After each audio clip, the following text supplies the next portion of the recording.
Vampire the Masquerade Bloodlines 2 only released a few weeks ago and it was dead on arrival. There's basically nobody playing it on Steam anymore, no gamers are talking positively about it, and really the only attention it's getting is from the media. The access media is sitting here now going on a big damage control spree, and the new media, people like me, are going to point and laugh at them. I have a few different things to show off, but before I get into the topic, if you enjoy the content I create, check out the links in the description, join the community in my live streams, and consider supporting through Patreon or YouTube memberships. Now, I completely understand that there are some projects out there where they don't have enough time, they don't have the biggest budget, and really they have to scale back their priorities when it comes to developing a game. But at the same time, we are talking about the most lazy, lackluster experience possible. With Bloodlines 2, people waited years and years for this to release, and what they got was a slap in the face. They got insulted because this truly was one of the worst sequels we have seen.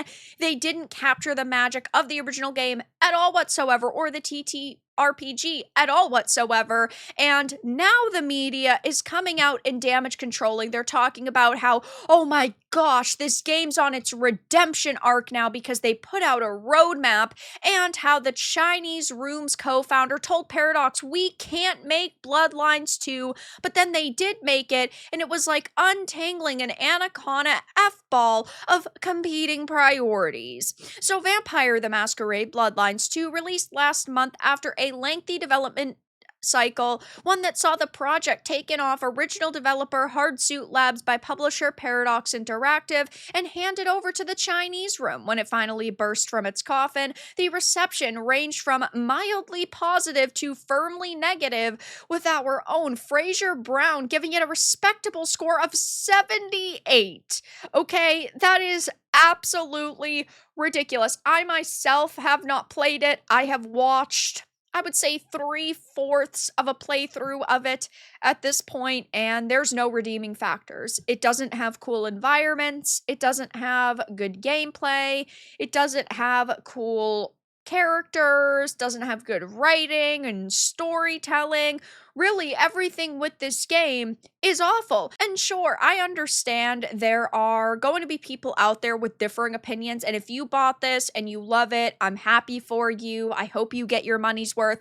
I never want to sit here and tell people what they should and should not purchase, but this made a mockery of the fan base. This was a massive slap in the face, and that is sad to see, and this is why I call out all of these developers, because they will continue to push the limits. They will continue to release slop, and don't forget that initially they wanted to charge you $30 for day one DLC for extra clans. That is ridiculous, and if we didn't speak up, that would be the reality for players. It says, yet whether players liked it or not, pretty much everyone agreed that the Chinese Room sequel wasn't really a successor to Bloodlines at all, lacking the ridiculous role-playing depth that made the original brilliant. And in fact, PC Gamer pointed out the biggest problem with Bloodlines 2 is that it's called Bloodlines 2. And yes, I do think that having it have this name hurt it, but at the same time, it's just a shit game in general, regardless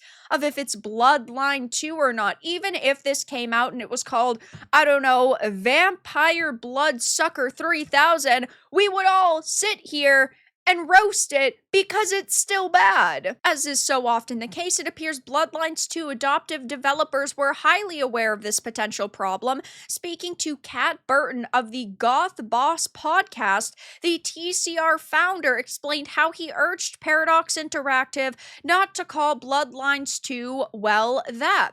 He says that from the start, the Chinese Room intended to build its own version of the game rather than trying to finish the work done by Hardsuit Labs up to that point. When we first started talking to Paradox, I said we'd even seen the Hardsuit build. I was like, we're a studio that has built our reputation on storytelling, and I guess you want to do it justice, you want to take care of it, but taking over a project that had already been in development as well, that's such a tricky thing to take on. We are an original IP studio. The only way we're going to do what we want is if we're able to basically take everything that's there and use as much as we can, but we don't just want to finish someone else's game. And Paradox apparently agreed to this, but he says that the tricky question was whether the Chinese rooms should herald its status as a sequel to Bloodlines 1. We used to sit there and have these planning sessions of how do we get them to not call it Bloodlines 2. You can't make Bloodlines 2. There's not enough time. There's not enough money. And yes, I do think that the inevitable truth of the matter is that it was never going to be the game we all expected. It was never going to live up to our expectations, but it's like they added nothing to what Hardsuit Labs was already creating. Maybe it's because they truly didn't understand the source material. Maybe it's because they were lazy, but they could have still enhanced the experience with cool designs and slightly better writing and adding some systems. It just had nothing special going for it. And of course, now that we have this information, right, that it was like untangling an anaconda F-ball of competing priorities, we see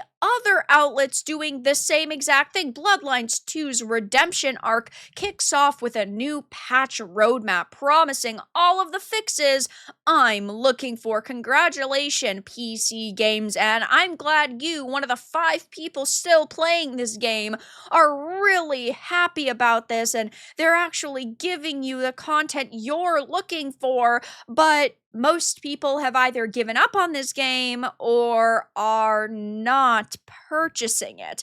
I mean, this is pretty pathetic that you have to go out and damage control by saying they're going through a redemption arc. When I think of redemption arc in the industry, I think of No Man's Sky. I think of Cyberpunk 2077. I don't think of Vampire the Masquerade Bloodlines 2 when really there's nothing they could do to bring in new players. It's just the unfortunate fact of the matter, but the game was so messed up at release and so disappointing, you're not going to get me to ever buy it. Bloodlines 2 isn't the sequel fans dreamed of, but it's still in the vein of good vampire fantasy. Game industry here says they said that it was a 4.5 gems out of 5, which is wild to me. There's no possible way. You also have Paradox messing even more up because they had to apologize for Vampire the Masquerade Bloodlines 2 new Halloween gear that initially was only a treat for fresh saves. How do they mess this up so badly? It's because it's intentional. It's like the $30 day one DLC. They knew people would be upset, but they were hoping they were still going to make some money off of it, but then there was so much backlash they had to reverse course. Same thing here. Oh, they were initially planning on it being this way, but because they saw so much backlash, they had to change their mind. I don't trust them. I mean, we're talking about problem after problem after problem here. And the all-time peak was 27,020 on Steam. It did release on other platforms. We don't have those numbers, but I would assume they're not great if these aren't either. Yes, this is a single-player experience, so once people go through it, they set it and forget it until new content comes out or a sequel comes out. This is clearly not ever going to be followed up upon. There's not going to be a Bloodlines 3, and we also are talking about a game that's probably going to face problems even when they put out new content, though there's 644 people in game right now. That is absolutely embarrassing. And really, they are getting what they deserve. I get, again, that part of this is on Paradox and rushing them and telling them, no, no, no, no, no, no, no, you have to get this done and you have to call it Bloodlines 2. But I just think that it is so fascinating that we're hearing about this now. Them saying, oh, you couldn't get away with that style of design now.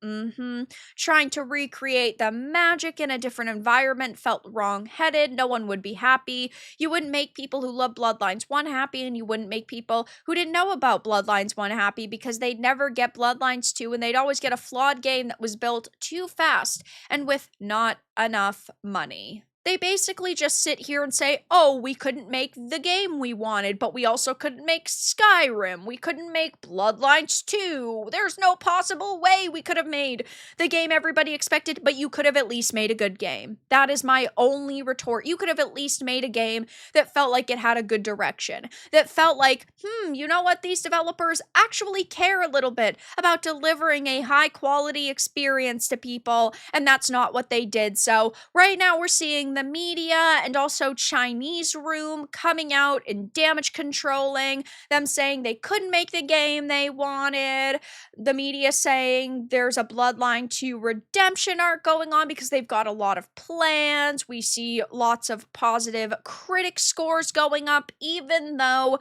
the gamers themselves are giving this a mixed and saying it is a very underwhelming experience. But that's all that I really had to discuss in this video. Let everyone know your thoughts in the comments below. If you found this important and informative, make sure to give it a like, share it, and subscribe to the channel. And if you didn't, give it a dislike. I appreciate your support either way, but I'll talk to you all again in the next video really soon.